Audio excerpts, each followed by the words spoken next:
Hola y bienvenidos a Flashback. Hoy hablaré de Gladiator 2, la nueva película de Ridley Scott protagonizada por Paul Mescal y Denzel Washington, entre otros. La película cuenta la historia de Lucio,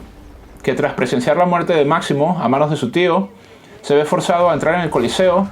tras ser testigo de la conquista de su hogar por parte de los tiránicos emperadores que dirigen Roma con puño de hierro. Esta película se enmarca dentro del género épico y pues cuenta un poco ese esplendor del Imperio Romano y toda la tiranía que había, todas las cuestiones, las intríngulis políticas que se movían por debajo, la cuestión imperialista también de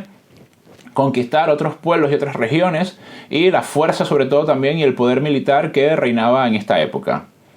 Lucio, que es un guerrero que se ve pues forzado a ser esclavo y es comprado posteriormente por Denzel Washington, que es este señor que es un poco como un gángster del Imperio Romano, es un hustler que lleva pues esclavos y los pone a pelear y los bate en duelos mortales contra otros guerreros. Recordemos pues que el Coliseo aquí es el epicentro un poco de la historia, ya formaba una parte muy importante de la primera película de Gladiator, pero aquí en la segunda creo que le han dado un impulso y lo han convertido como en el centro de la narrativa y donde se suceden la mayoría de los eventos importantes de la historia. Esto pues hace que la película se centre muchísimo más en la acción, en las batallas y en ideas pues creativas, hasta el punto de que son bastante estrafalarias, como el tema de la batalla naval con una piscina llena de tiburones, o pues peleas contra rinocerontes y monos asesinos. A pesar de que Gladiator 1 es una película que ya es prácticamente una obra maestra, se erige como un clásico contemporáneo del cine de acción y el cine épico, el cine también de guerra y de, pues, clásicamente del héroe también, como era Russell Crowe en Las pieles de Máximo. Esta película intenta hacerle un poco como muchos homenajes, es una secuela que cuenta pues el destino de su hijo, que no sabemos hasta ese momento que es su hijo, bastardo un poco, Lucio, que va encontrando a medida que avanza la historia ese llamado, va dándose cuenta de quién es él, descubre su verdadera identidad y a partir también del personaje de Connie Nielsen, que es su madre, Lucilla, descubre que tiene esa misión de liberar del yugo a todos los gladiadores y los guerreros esclavizados en el Imperio Romano y pues ir en contra de los intereses de los emperadores, que son aquí ya prácticamente una caricatura de los emperadores romanos. Aquí se presentan como unas personas completamente fuera de sí, pero también hasta cierto punto como inocentes, naif y absurdos, que no tienen ni idea de cómo llevar, cómo dirigir políticamente a este vasto imperio que parece que está también derrumbándose y entrando pues en su última fase de la caída. Denzel Washington aprovecha todo este tumulto, todo este revuelo, toda esta inestabilidad también política para ir haciendo un poco como sus estratagemas, sus estrategias, sus planificaciones para ir ascendiendo en el poder y tener mucha más injerencia en todas las decisiones políticas, un poco chantajeando, manipulando y pues lavándole un poco el cerebro también a los emperadores, que pues es algo que no es muy complicado porque son prácticamente personas bastante tontas, y logra también, utilizando un poco su brazo armado, que es el personaje de Paul Mescal, Lucio, ir ascendiendo en esta escala de poder hasta básicamente estar a las puertas de convertirse en el próximo emperador. La película es un derroche técnico, es magnánime, es una épica con todas las letras, sobre todo desde el punto de vista visual y sonoro y en la utilización de recursos extras, secuencias de acción, un trabajo de cámara también sobresaliente, de fotografía. La película visualmente, estéticamente está muy bien lograda. De verdad que ha podido a través del CGI también integrar muy bien todo lo que es la reconstrucción de esta ciudad de Roma en su época imperial de una manera bastante fidedigna, muy también atrayente a la vista. Pero creo que en comparación con la primera entrega, aquí ha perdido como varias de las cuestiones que me parecía a mí que hacían a la primera también interesante, que era que los personajes tenían cierta profundidad, había como cierta claridad también con las motivaciones de los personajes, no era una película como tan sinuosa en el sentido de que era un vector muy claro que apuntaba hacia una dirección, y el personaje de Russell Crowe pues terminó erigiéndose y convirtiéndose en un héroe canónico. Aquí creo que el personaje de Lucio no sé si tiene que ver también con la interpretación o con la dirección de actores, o que el personaje tampoco estaba demasiado bien escrito, desarrollado. Me pareció un personaje un tanto débil como para hacer las cosas que hace, ¿no? Hacer las heroicidades que hace en la película, y sobre todo también ese liderazgo que se le presupone y bueno, ser el hijo de un guerrero que es legendario también, ¿no? Adoptar un poco esas pieles y ser el offspring que hereda toda esa fortaleza y todo ese misticismo también que había tenido el personaje de Máximo. Creo que en ese sentido la película se queda bastante corta y en mi opinión también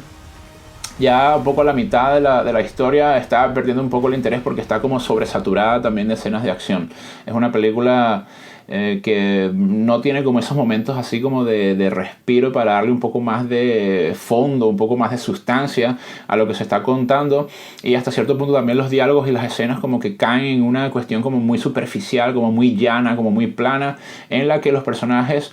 no terminan como de revelar un poco quiénes son ellos, como que no termino nunca de entender muy bien qué es lo que pasa en la psique de los personajes. Entiendo claramente el personaje de Denzel Washington, pero creo que ahí la película tiene como un desequilibrio, porque quizás como se termina robando el show y el espectáculo, un Denzel Washington que está como en un registro que también me parece que no se adecua del todo, como no encaja del todo dentro de la totalidad de la película. Es como Denzel Washington haciendo de él mismo en el Imperio Romano, que es un grandísimo actor y le admiro muchísimo, pero claro, la película tiene que ser un conjunto y todas las piezas pues tienen que ir un poco navegándose en la misma dirección. Entonces creo que también opaca un poco la interpretación de Paul Mescal, y en este sentido también sale perdiendo y la película se diluye un poco porque no sabes muy bien dónde está el foco.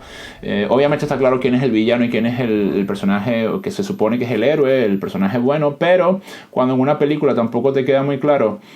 quién es el que lleva un poco la fuerza de la narrativa o quién es el que va llevando un poco el impulso vital de la obra, creo que ahí también genera como una cierta confusión en el espectador que hace que no termine como de entrar en la película. Hablando un poco del concepto de suspensión de incredulidad, creo que ese es un concepto que hay que tener en cuenta para delimitar y determinar también sobre todo cuál es la experiencia que tiene el espectador. Por ejemplo, hablando en mi propia experiencia, no logré entrar del todo en ese universo que plantea Ridley Scott, aunque visualmente está muy bien logrado y hay como muchas ideas creativas y que de verdad pues hay una intención de que la película sea muy dinámica, muy entretenida, todo lo que es un blockbuster en toda la expresión de la palabra. Tiene la épica por esa parte, pero creo que también en el sentido de las emociones, los sentimientos, todas esas cuestiones que tiene que generar la película en el espectador, creo que no están ahí, o por lo menos yo no llegué a empatizar con ninguno de los personajes. No llegas a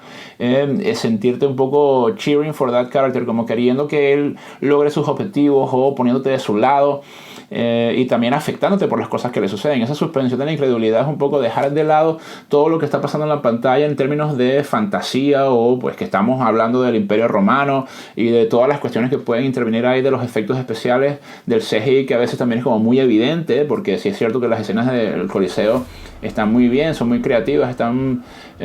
bastante bien construidas desde el punto de vista de dirección. No dejan de ser cuestiones que tú como espectador, o yo por lo menos, las percibes que, bueno, que son irreales completamente, pero esa suspensión de la incredulidad es lo que te permite que, a pesar de todos esos elementos que están ahí en la película y que sabemos o suponemos que son completamente irreales, tú logras entrar y conectar y estar como en un nivel de sintonía más allá de pues todas las cuestiones que pueden ser completamente ficticias. Entonces ahí en ese sentido la película no es tanto que tenga que ser realista, sino que tenga que ser como más verídica, ¿no? Como más creíble. Y yo creo que en ese sentido hay un punto en la película donde me perdió completamente Ridley Scott, porque todo me empezó a sonar como un tanto ridículo. Algunos diálogos, sobre todo de Denzel Washington, los emperadores romanos,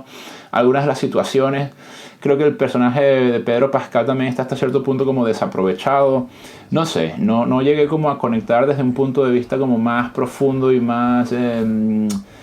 significativo también. Y creo que la película es un tanto una decepción, porque obviamente siempre estás comparando la película con la primera, ¿no? La segunda con la primera, y eso, bueno, me recordó las típicas frases cliché de no, las segundas partes nunca fueron buenas, o esta secuela es una cuestión que es completamente innecesaria también, porque no aporta como demasiado. Yo creo que todo lo que tiene que descubrir no me generó como ese impacto, todas las informaciones que se revelan de la primera parte que tienen que ver con esta segunda parte, y la historia de Lucio en sí misma no llegó a ser del todo como un impacto revelatorio de wow, he descubierto algo que de verdad que me tenía como muy intrigado y con mucha curiosidad. Todo terminó siendo como demasiado ligero para lo que debería haber sido esta historia, que tenía ese precedente que ha marcado pues a muchos espectadores, a mucho público, y fue una película que logró tener bastante repercusión y éxito en su momento. Entonces esta película creo que ha quedado a deber, y me pasa algo con Ridley Scott de sus últimas películas, que creo que ha abandonado un poco esa intención por verdaderamente contar una historia, algo que de verdad esté llevado más por los afectos, las emociones, los sentimientos, por las cosas que le pasan a los personajes, a las personas, que es lo que nos interesa y creo que es lo que en última instancia nos hace conectar con la película a un nivel mucho más profundo.